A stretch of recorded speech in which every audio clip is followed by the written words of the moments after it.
Hello everyone, स्वागत है आपका मेरे channel excellence in education world में। थायराइड हार्ट रेट समेत शरीर के फंक्शन को सामान्य रखने का काम करता है। वहीं जब इसमें असंतुलन की स्थिति पैदा होती है तो हार्ट रेट को बढ़ा देता है।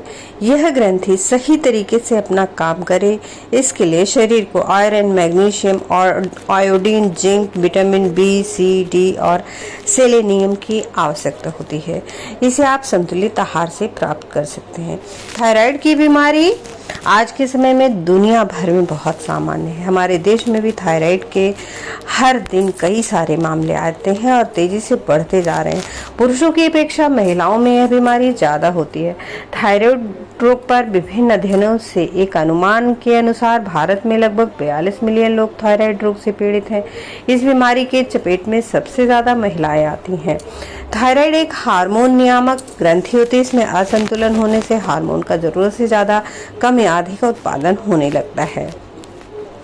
TSH की नॉर्मल रेंज 0.4 से 4.0 ml/UL के बीच होती है। अगर इसका लेवल 2.0 से ज़्यादा है तो हाइपोथायरायडिज्म और स्तर कम होने पर हाइपरथायरायडिज्म कहा जाता है। शुरुआती स्तर पर पहचान हो जाने से इस समस्या को नियंत्रित करने के साथ इससे छुटकारा भी पाया जा सकता है, जबकि देर से पता चलने पर ताउम्र दवा लेनी पड़ती है और बहुत सारी समस्याएं होती हैं। साइलेंट किलर कहा जाता है थायराइड को। थायराइड बीमारी से ग्रस्त लोग तरह तरह की परेशानियों से जूझते हैं। थायराइड में असंतुलन से शरीर में क्या क्या लक्षण दिखते हैं, जानिए।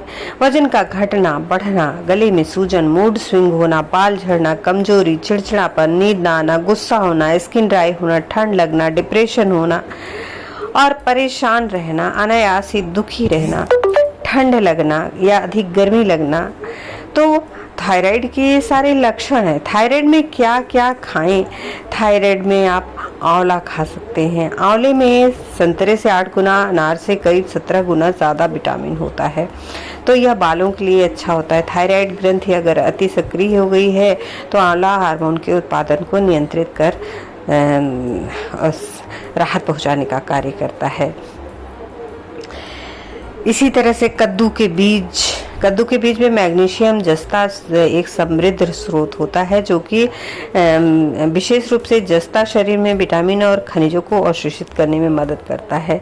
तो शरीर में थायराइड हार्मोन के अधिक या कम होने पर यह कंट्रोल करता है। नारियल कच्चा हो या नारियल का तेल हो, वह धीमी और सुस्त दोनों तरह के चयापचय को सुधारने का काम करता है। Beans protein, antioxidant, carbohydrate, vitamin और खनिज से भरपूर होता है। बीन्स, मूंग अधिकांश फलियों की तरह आयोडीन प्रदान करता है। मूंग के बारे में बहुत अच्छी बात यह है कि पचाता बहुत अच्छा है। एक्सीलेंस इन एजुकेशन वर्ल्ड पर मूंग की दाल के कमाल नाम का एक वीडियो है, उसको आप जरूर देखिएगा। थायराइड के अनुकूल आहार के लिए एक उत्कृष्ट विकल्प है मूंग।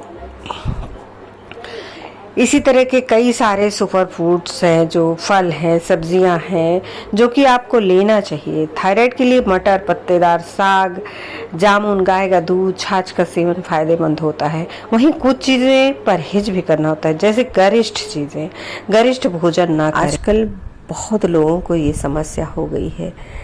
हर किसी को पता होना चाहिए थायराइड के 25 लक्षण। आप कैसे जानें कि आपको समस्या है? हमारे गले में ठीक नीचे की तरफ थायराइड ग्लैंड होती है। इस ग्रंथि से निकलने वाला थायराइड हार्मोन ब्लड के जरिए हमारे पूरे शरीर में प्रवाहित होता है और शरीर के लगभग सभी हिस्से को इसकी ज़रूरत होती है। इनमें हमारा दिमाग और दिल भी शामिल है। थायराइड की बीमारी एक बड़ी जनसंख्या को अपनी चपेट में ले चुका है। हालांकि आमतौर पर इसे महिलाओं की बीमारी ही मानते हैं लोग, लेकिन यह दिक्कत पुरुषों को नहीं होती, ऐसा मानना सही नहीं है। तमाम ऐसे पुरुष हैं जो इस बीमारी से जूझ रहे हैं। यहाँ थायराइड के लक्षणों और अन्य दिक्कतों के बारे में हम आपको बताएंगे। थायराइड की बीमारी को ही हाइपोथायरायडिज्म के नाम से जाना जाता है। ये एक सामान्य डिसऑर्डर है जिसे घबराने नहीं, आराम से चिंता करने की ज़रूरत नहीं है, इसका इलाज करने की ज़रूरत है। हाइपोथायरायडिज्म को 2 भागों में बांटकर देखा जाता है, एक प्राइमरी, दूसरा सेकेंडरी। इन्हें प्राइमरी और सेकेंडरी हाइपोथायराइडिज्म भी कहा जाता है। प्राइमरी और सेकेंडरी हाइपोथायराइडिज्म में क्या अंतर है?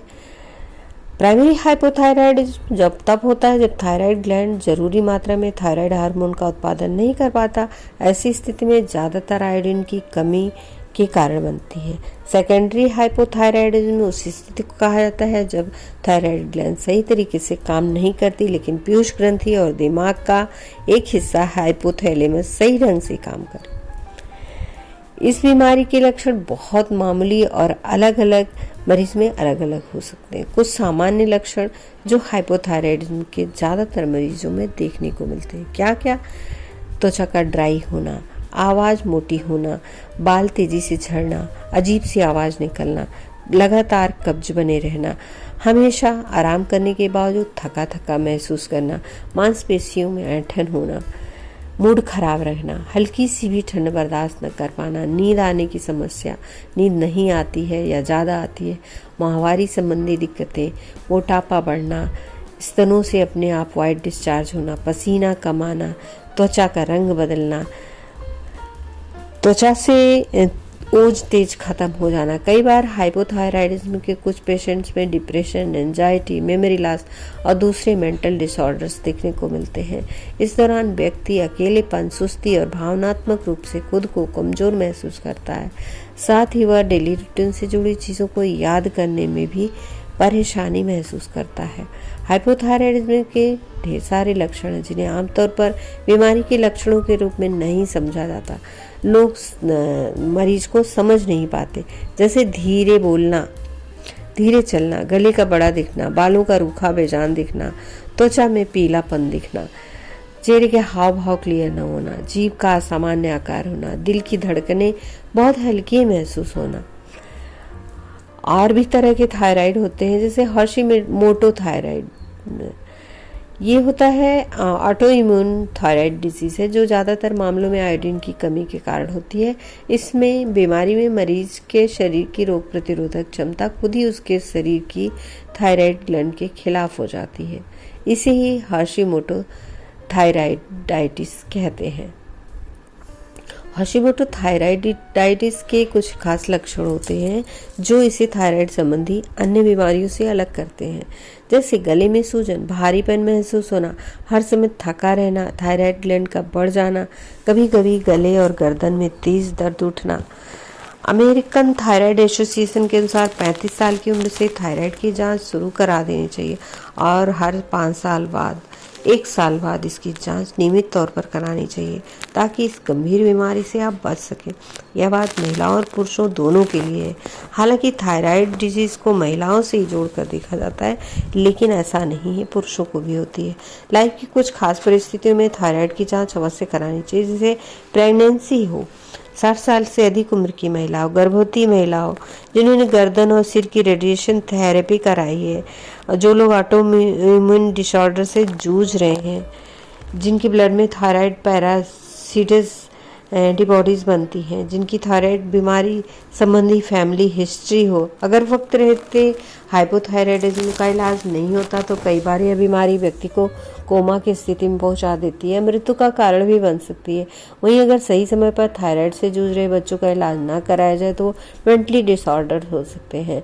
इस बीमारी से जूझ रहे ज़्यादातर लोगों की मृत्यु हार्ट फेलियर के कारण ही होती है, ऐसा कई सारे शोधों में पता चला है। हाइपोथायराइडिज्म में सीरम TSH लेवल और T4 लेवल चेक किया जाता है, जो प्राइमरी लेवल होता है। बीमारी होने की स्थिति में इनका स्तर सामान्य स्थिति से या तो कम होता है या अधिक होता है। सेकेंडरी हाइपोथायराइडिज्म की जांच T4 और 18 थायराइड एंटीबॉडीज के लेवल की जांच की जाती है। यदि हाइपोथायराइडिज्म का इलाज सही तरीके से नहीं कराया जाएगा तो व्यक्ति में बीमारी के लक्षण, पीड़ित व्यक्ति में बीमारी के लक्षण बढ़ते जाते हैं और अगर इलाज करा दिया जाता है कुछ दिन में ये लक्षण दिखने बंद हो जाते हैं। अगर आपने एक्सीलेंस इन एजुकेशन को सब्सक्राइब नहीं किया है तो प्लीज़ सब्सक्राइब कर लें और साथ ही बेल आइकन प्रेस कर दें, जिससे आने वाले वीडियो की नोटिफिकेशन मिलती रहे। और वीडियो को अंत तक ज़रूर देखें और अपने बहुमूल्य सुझाव कमेंट बॉक्स में भी दें। बेल को ऑल पर ज़रूर करें। वीडियो को लाइक करें, ज़्यादा से ज़्यादा शेयर करें और अपने बहुमूल्य सुझाव कमेंट बॉक्स में अवश्य दें। धन्यवाद। नमस्कार।